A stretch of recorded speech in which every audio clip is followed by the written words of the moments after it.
Andai kata jika esok pagi Sabah bangun dengan satu kejutan politik besar, musuh lama kini duduk semeja berpakat demi kuasa.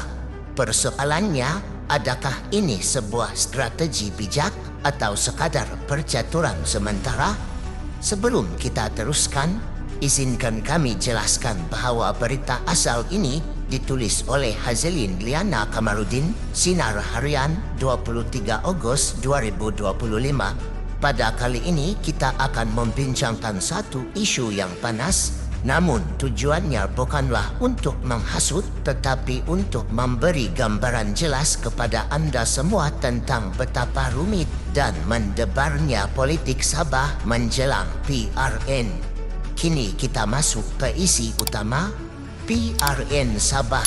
PN mungkin kerjasama dengan Warisan Kota Bahru.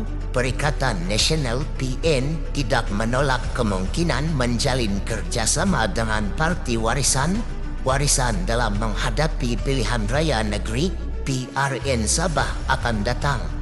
Ketua WIP PN Datuk Seri Taqiyuddin Hasan berkata, perkara itu tidak mustahil berlaku dalam landscape politik semasa PN akan bertanding atas tiket gabungan. Kita tidak akan bergerak secara solo kerana parti yang bertanding sendirian sudah tidak relevan. Sebab itu kita lihat parti-parti kecil turut menyertai gabungan. Walaupun begitu, kemungkinan kerjasama dengan Warisan tetap ada kerana dalam politik apa sahaja boleh berlaku. Lebih-lebih lagi, PRN Sabah belum diumumkan tarikh pembubarannya. Katanya pada sidang akhbar di sini Sabtu. Terdahulu, beliau hadir merasmikan larian batik Kota Bahru Bandar Selamat 2025 yang diadakan di Dataran Muhammadi. Mengulas mengenai persiapan PAS di Sabah, Taqiyuddin yang juga Setiausaha Agung PAS berkata, kepimpinan parti telah mengarahkan peringkat negeri mengenal pasti calon berpotensi. Namun keputusan muktamad akan ditentukan oleh PAS Pusat. Katanya, peringkat negeri hanya mencalonkan nama, manakala PAS Pusat akan menilai dan memilih calon paling layak berdasarkan pandangan akar umbi. Pembahagian kerusi masih dalam rundingan. Kita belum boleh sahkan jumlah kerusi yang akan ditandingi kerana ia bergantung kepada kekuatan parti di Sabah, jelasnya.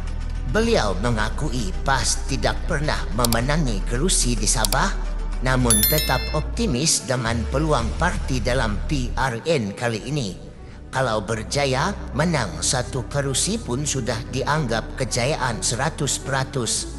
Setakat ini kita hanya mempunyai seorang adun, ahli Dewan Undangan Negeri dilantik, iaitu Pesuruh Jaya PAS Sabah, katanya.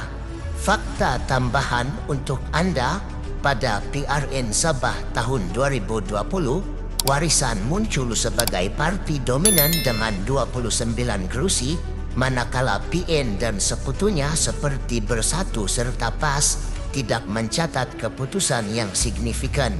Menurut laporan Malaysia Kini pada waktu itu, Warisan hanya gagal membentuk kerajaan kerana gelombang GRS yang disokong Perikatan Nasional Bersatu dan BN berjaya menguasai majoriti tipis. Inilah yang membuatkan kemungkinan kerjasama Warisan dengan PN kali ini dilihat sebagai plot twist besar. Tambahan lagi, hubungan antara Warisan dan PN bukanlah sesuatu yang asing.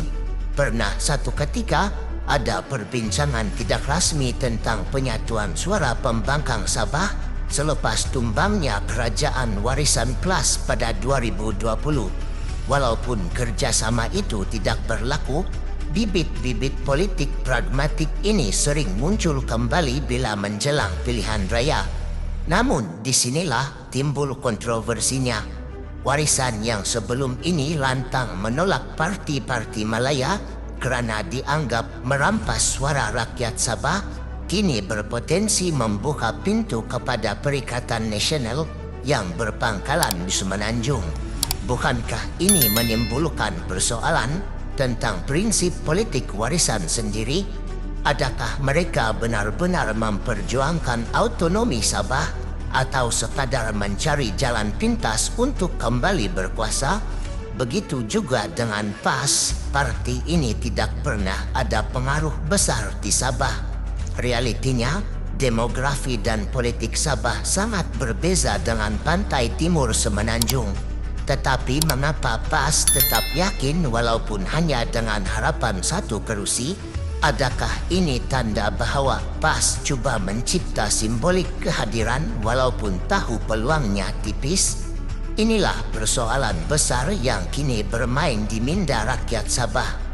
Adakah kerjasama PN Warisan benar-benar berlandaskan strategi membela rakyat atau sekadar percaturan untuk kelangsungan politik? Jika Warisan bergabung dengan PN, mampukah mereka mempertahankan imej sebagai parti lokal Sabah yang kononnya menolak pengaruh Melaya? Dan akhirnya, adakah rakyat Sabah akan melihat langkah ini sebagai pengkhianatan prinsip atau kebijaksanaan politik? Bayangkan, jika gabungan ini benar-benar menjadi kenyataan, Sabah bakal menyaksikan satu lagi episod politik yang dramatik. Musuh lama menjadi kawan, kawan lama pula mungkin jadi lawan. GRS, BN, PH, semua pasti terkesan dengan langkah ini. Sabah sekali lagi akan menjadi papan catur politik yang menarik perhatian seluruh negara. Sebagai penutup kepada video kali ini, kami tinggalkan anda dengan serangkap pantun. Pergi ke pasar beli keropok, singgah sebentar di tepi titi. Janji berbeza kini sebumbung, rakyat tertanya siapa dimanipulasi. Itulah persoalannya, politik Sabah penuh dengan kejutan.